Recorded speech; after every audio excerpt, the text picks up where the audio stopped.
be finishing up transferring parts from the old engine to the new one, prepping the ski for the new engine, and getting the new engine into the ski. We have to take this off. Even though we installed it, we have to tighten the flywheel and center the flywheel so that we can put the PTO balancer on. We're gonna torque this up.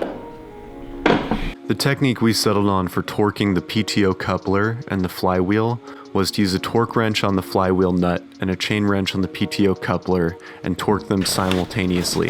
While this isn't ideal, we weren't able to come up with a better alternative.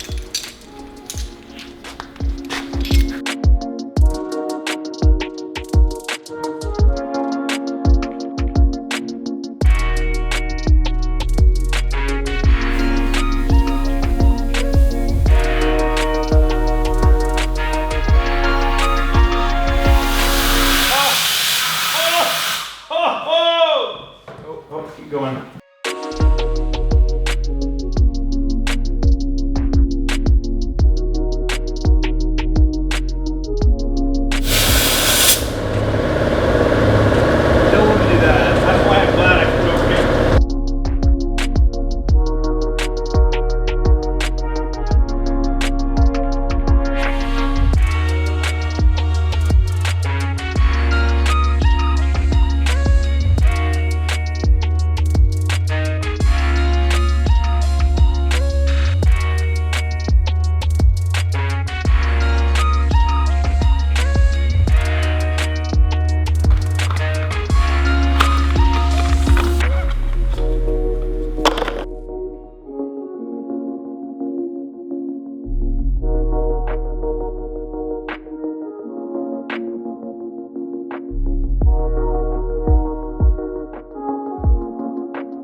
Yeah.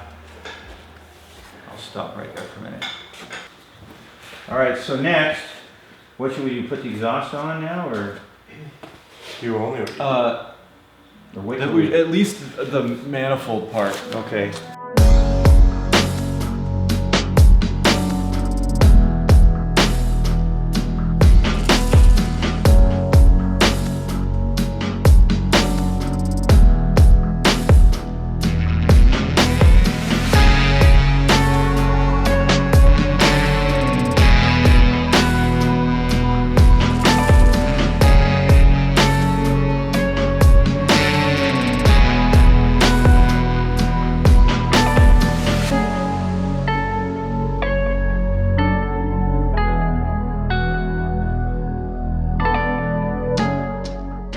We had an issue with our rear motor mounts fitting.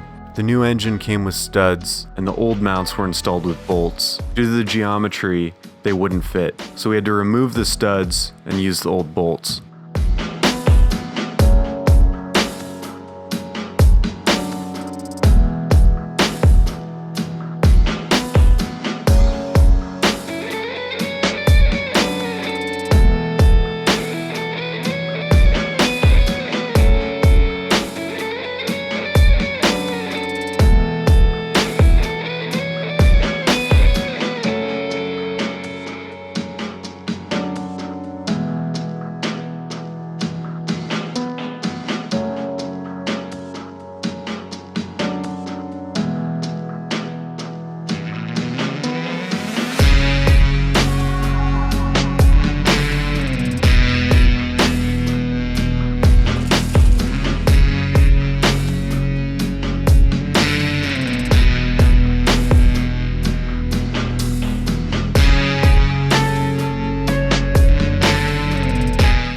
got the engine mostly in position.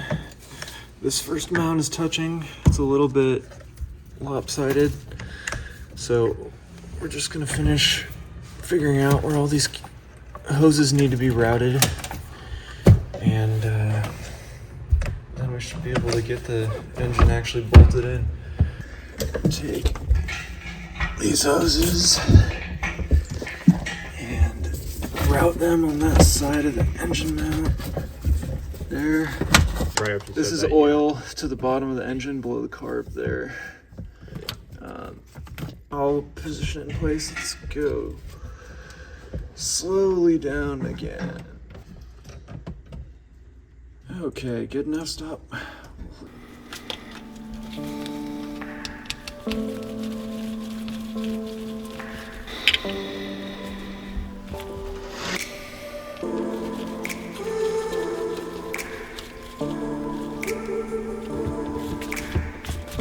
What kind of sucks about this is it looks like there's some play in where you could choose to position it, which might make engine alignment a little bit tricky.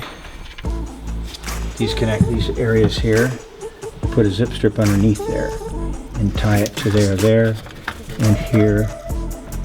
And so you'll bundle these here and you'll bundle those there. And then see how there's some here?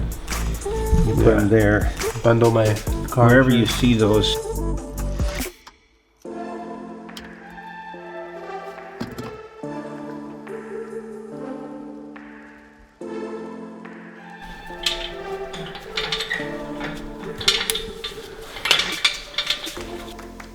Thanks for watching. I hope you liked the video. If you did, please like and subscribe. Next time we'll get the impeller installed and hopefully get this thing started.